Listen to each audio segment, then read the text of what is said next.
పండుగ వేళ వివిధ వర్గాలకు ఆంధ్రప్రదేశ్ ప్రభుత్వం శుభవార్త వినిపించింది.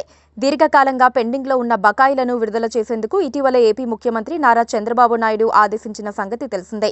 ఆర్థిక శాఖపై సమీక్షా సమావేశం నిర్వహించిన సీఎం చంద్రబాబు విద్యార్థులు, ఉద్యోగులు, రైతులు, పోలీసులు ఇలా అన్ని వర్గాలకు ఊరట కలిగించేలా పెండింగ్ బకాయిలు, బిల్లులు విడుదల చేయాలని ఆదేశించారు. సుమారు 6,700 కోట్లు విడుదల చేయాలని ఆదేశించారు. సీఎం చంద్రబాబు ఆదేశాల మేరకు పెండింగ్ బకాయిలు, నిధులు విడుదల జరుగుతోంది. నిన్న ఆదివారం సెలవు రోజైనప్పటికీ నిధుల విడుదలకు ఆర్థిక శాఖ చర్యలు తీసుకుంటోంది.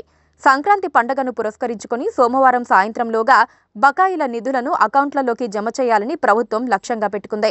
మరోవైపు దీర్ఘకాలంగా పెండింగ్లో ఉన్న బకాయిలు విడుదల చేస్తూ ఉండటంతో విద్యార్థులు హర్షం వ్యక్తం చేస్తున్నారు. ఈ మేరకు ప్రభుత్వానికి ధన్యవాదాలు తెలియజేస్తూ ఏపీ ఎన్జీఓ అసోసియేషన్ ప్రధాన కార్యదర్శి విద్యాసాగర్ ప్రకటన రిలీజ్ చేశారు.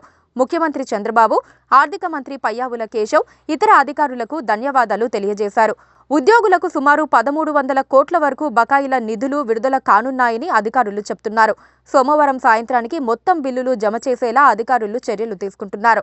మరోవైపు ఇటీవలే ఆర్థిక శాఖపై నిర్వహించిన సమీక్షలో ఉద్యోగుల జీపీఎఫ్ పెండింగ్ బకాయిలు 519 కోట్లు, పోలీసుల సరెండర్ లీవ్ బకాయిలు 214 కోట్లు, సిపిఎస్ బకాయిలు 300 కోట్లు, టీడీఎస్ పెండింగ్ బకాయిలు 265 కోట్లు విడుదల చేయాలని నిర్ణయించారు. అలాగే 6.5 లక్షల మంది విద్యార్థులకు ఉపయోగపడేలా విద్యార్థుల ఫీజు రియంబర్స్మెంట్ బకాయిలు 788 కోట్లు విడుదల చేస్తున్నారు. అలాగే 26,000 మంది కాంట్రాక్టర్లకు ఉపయోగపడేలా 10 లక్షల లోపు బకాయిలు చెల్లించాలని చంద్రబాబు ఆదేశించారు.